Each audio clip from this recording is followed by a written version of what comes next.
Have you noticed that whenever it comes to issues of black men and why they either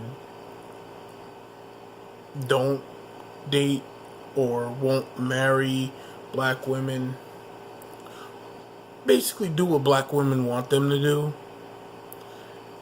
instead of asking black men their opinions, what their rationale is, why they feel the way they feel, what normal people would do. What they typically do is they go to the media and then they begin to kind of self project their insecurities upon or onto black men.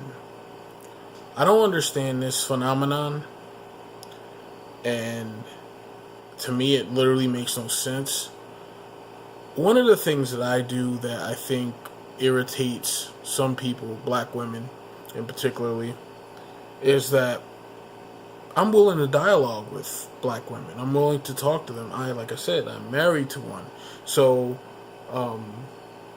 though she is not the prototypical black female doing the crap out there that some do, because we're married, because we have 3 children together, because we just bought a house together, because we have joint funds together, we have to come together in dialogue and talk things out.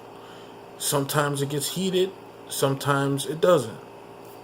At the end of the day, we both have a common goal, and so we communicate with each other to try to get to that or find ways to better achieve that common goal. For years, I'm 36 years old, and since I was a little boy, I've always heard black women profess how black men ain't shit and how black men don't do this and black men don't do that. Now, as a little boy, I didn't have the ability to rationalize and say, well, they're not talking about all, they're just talking about the men they're dealing with. No, I internalized it. I included myself in the men that they were talking about. So what did I do? I decided that I was going to be different. I would treat them with respect. I would love them. I would try to care for them. I would try to protect them, even if it meant getting hurt or losing my life. Yes, I was a classic simp at one point in time. Until I realized one thing. I got tired of being clowned. No, it wasn't cracking jokes. It wasn't talking about how fat I am. It wasn't how ugly I am. No, it wasn't any of that stuff.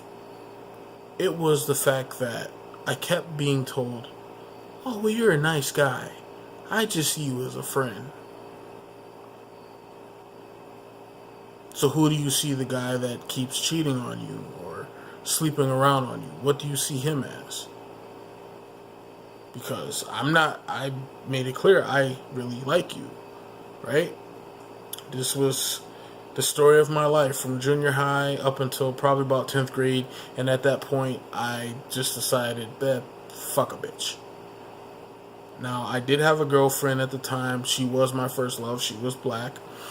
And I loved her very much at the time. We didn't work out because her black mama kept interfering in our relationship, kept putting doubts, at least how I saw it, how I felt. She kept putting doubts in her head that I was out there cheating when I was out there working. I was working and going to school at the same time. Now, where am I going with this? What's the point, right? I said all that. What is your point? My point is this. Black women don't like to talk because when black women talk, they talk themselves into corners. Why? Because they only say things that benefit them. But then when you turn that logic back around, and that sword would have to be held over their head from according to their own logic and according to their own rules, that's why they'd rather sit there, talk amongst each other, and speculate why black men aren't marrying black women. Speculate why black men are walking away from their children. Speculate on why black men have so many baby mothers. They won't go to the black men who have done the deed and ask them, why? Why did you do that? What was going on in your mind? What were you thinking at the time when you knew you'd already had one woman pregnant and you turned around and got another woman pregnant?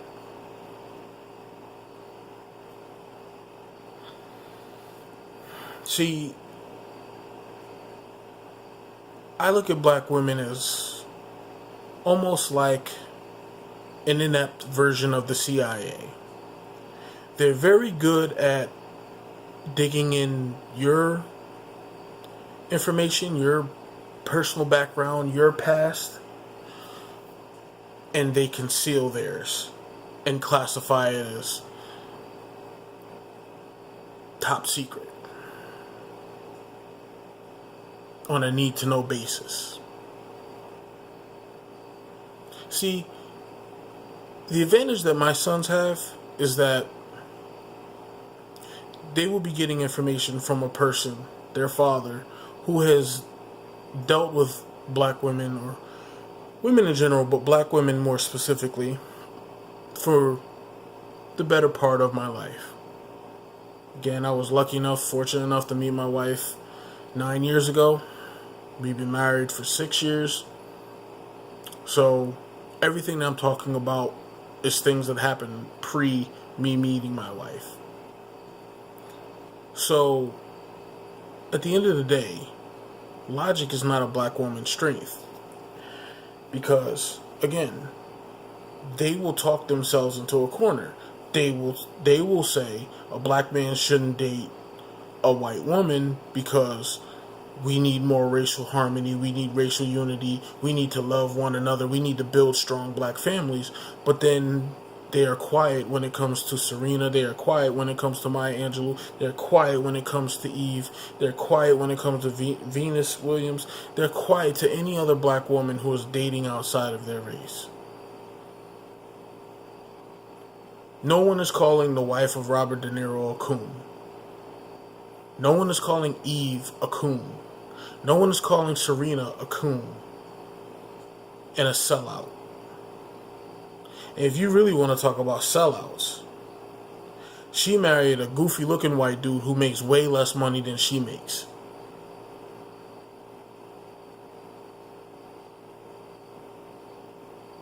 But no one's talking about that.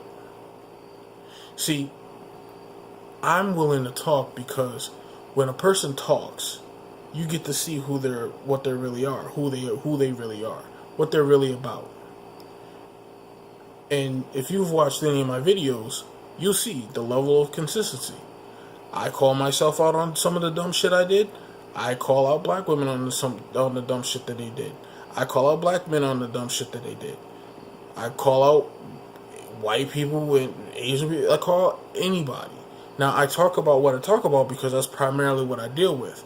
But if a situation comes up where I need to say something, or if I feel the need to say something, I have no problem saying it. I have no problem being fair, cutting it right down the middle, not being a respecter of persons. I only respect the person if they give me a reason to respect them. If they don't give me a reason to respect them, then I just leave them alone. I don't disrespect them, but I just leave them alone. There's no reason for me to deal with a person that I don't respect.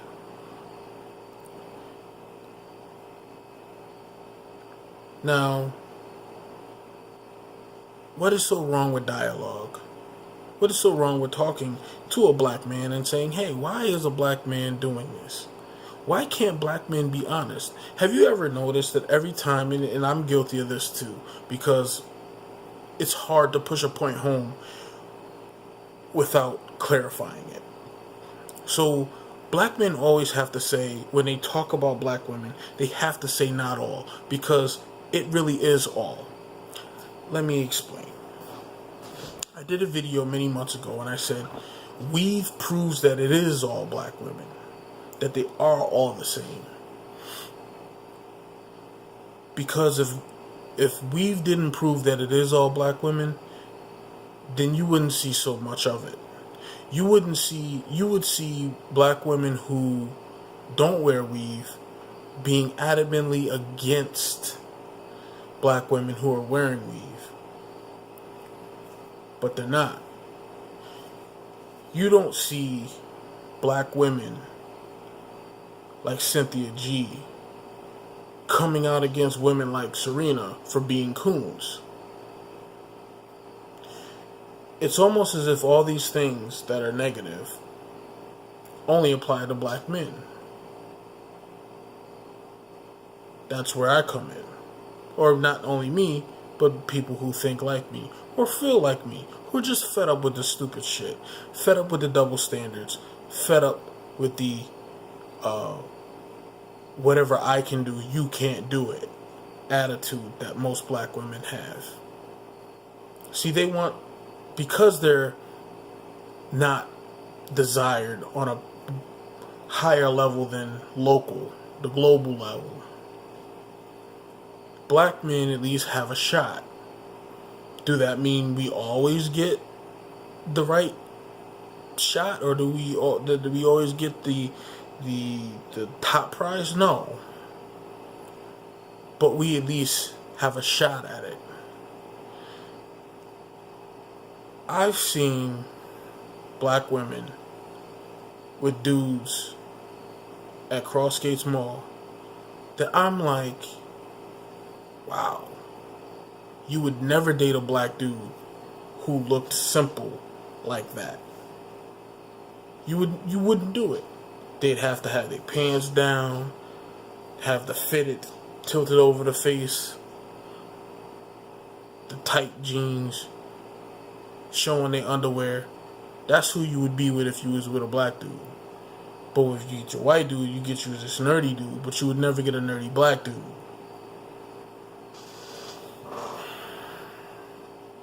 I always say, straight hair and weave was the worst thing,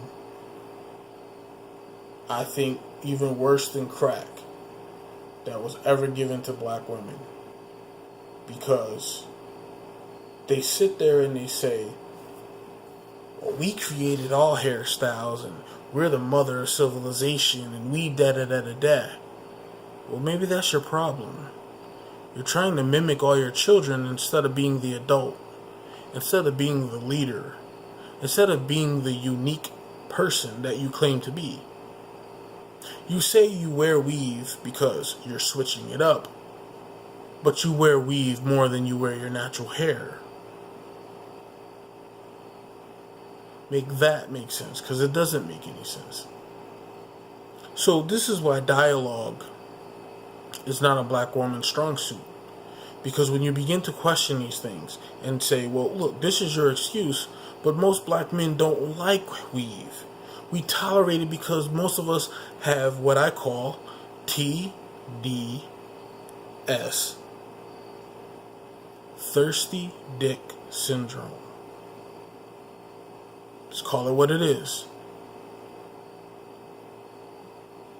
If a black man sees a black woman with a nice body, he ain't paying your hair no damn attention. That's not why he goes and gets a white woman. He goes and gets a white woman because typically, is it across the board? No, because there's no such thing as a whole. But yes, there is such thing as a vast majority. But majority of black men who go with white women or non-black women, it's because of their attitude. They're pleasant. You have to understand this you must get. If you get nothing else out of this video, if you're a black woman watching this video, I'm a product of an out-of-wedlock birth. I'm what they call a bastard child. Okay? Now, majority of us black men grew up just like that. with nothing but women around us. Most of them beating on us, talking shit to us, talking down to us, making us feel yes, big when it came to our confidence and self-esteem. Then we meet women of different backgrounds and see how sweet they are, not only to their men, but just to people in general. Then one may show us some interest and actually treat us like a human being. And we are drawn to that. I say that because I experienced that when I was in college. When I was in college, I dated my first white girl officially, so to speak. And it was mainly because at the end of the day, I could talk to her. She would, even if she didn't give a shit, okay, let's just say she didn't give a shit about what I was going through. She made me feel like she gave a shit. Would talk to me. Make me feel like I'm a human being. And at that point in time in my life, I really needed that. I worked a long ass shift. She would say, page me when you get home, I'll call you. 3 o'clock in the morning, I'm paging her. And the phone would ring. She'd call me back.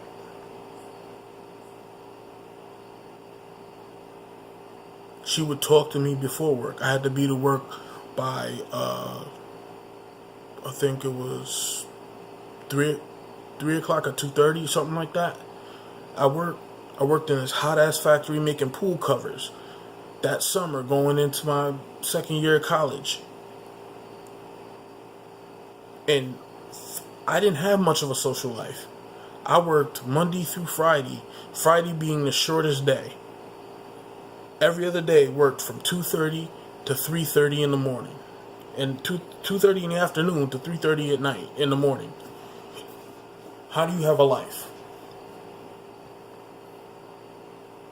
And being a person that suffered from depression, if I didn't talk to her, if I didn't have someone to talk to, I probably would have got depressed.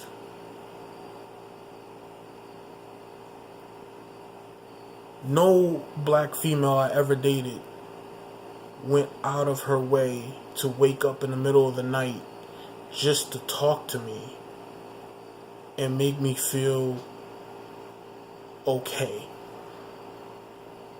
At that time, okay? Again, we're going back to 2001, summer of 2001. So, don't get mad when a black man decides he wants to go outside of his race, because inside of his race he's being treated like a useless piece of shit. Nobody wants to be treated like that. Black women don't want to be treated like that. But yet they feel it's okay because of slavery, because of what black men didn't protect them back. They weren't even alive or even a thought of when slavery was going on. And they still hold on to this archaic mentality of, because of what happened in slavery, this is why we are. Well, you know what? Slavery it wasn't that long ago, but it was long enough where it didn't impact you. And it doesn't give you a right to treat people like shit and like assholes. That means you were just a bitch and an asshole. Don't blame slavery. Don't blame dead people that don't live anymore for you being an asshole.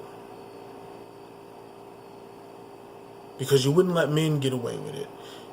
See, men was going through the same shit too. They were having their families broken up. They would marry someone secretly, jumping over the broom, and then have their wife sold off, have their children sold off. So when they walk away, why can't we say, well, it's post-traumatic slave syndrome, it's passed through our DNA. Some of us were bucks. All we did was fucking create kids, and that was our whole purpose in life. Some of us, we worked in the field and we had families, and then the master would come through and sell them off, and then we'd be alone and, off to the next one. and then marry that one and have children, and then turn around and they turn around and stuff. We can't use that excuse. So if black women have that big of an issue with black men, sit down, talk to black men, and don't talk to no fucking simp. That I saw one video that pissed me off. These bunch of fucking simp dudes. I think I did a review on it too, and it pissed me off. Fucking simps they were. They weren't real black men. And there was one dude I think that was real. He didn't say not one word the entire fucking thing. He didn't say not one word. Because he was just looking at these dudes like he knew they was full of shit. This one dude talking about, oh, he went out to dinner with a white girl and that's all it was. He just shook her hand.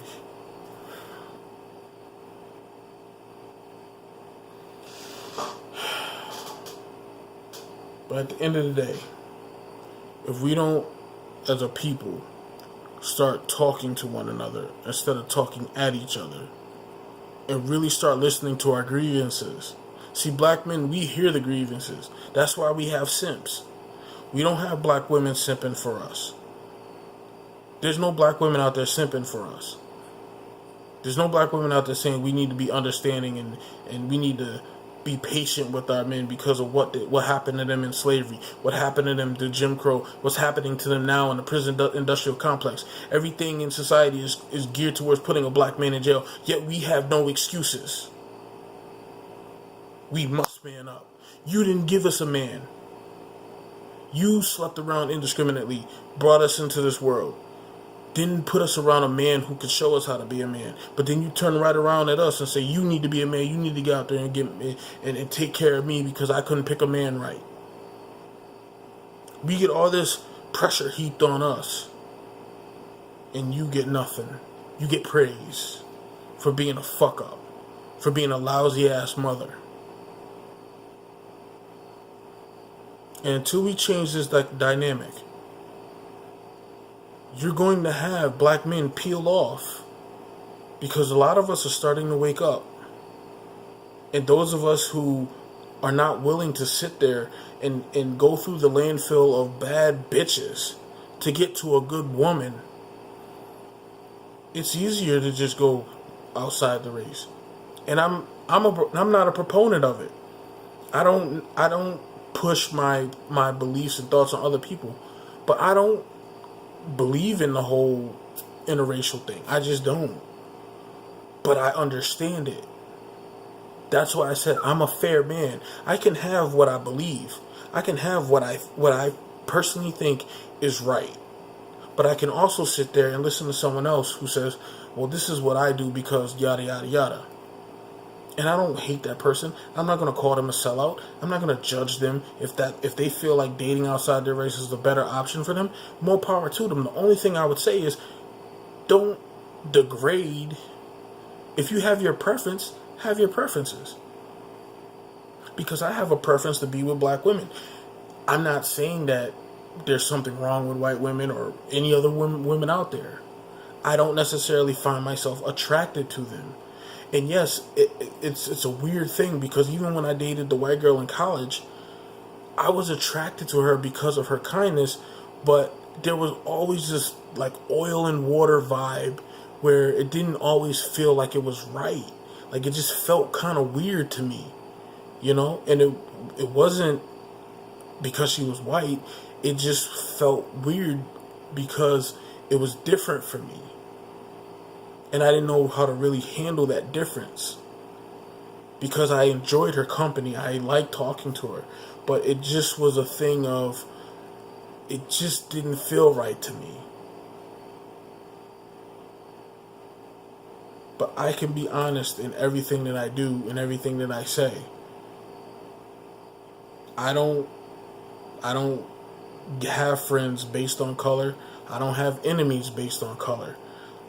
Those things are earned. If you earn the right to be my enemy, then that's what you are. You earn the right to be my friend, then that's what you are. But name calling is, to me, is just a way of trying to short circuit actual progress and debate and getting to an eventual answer and result.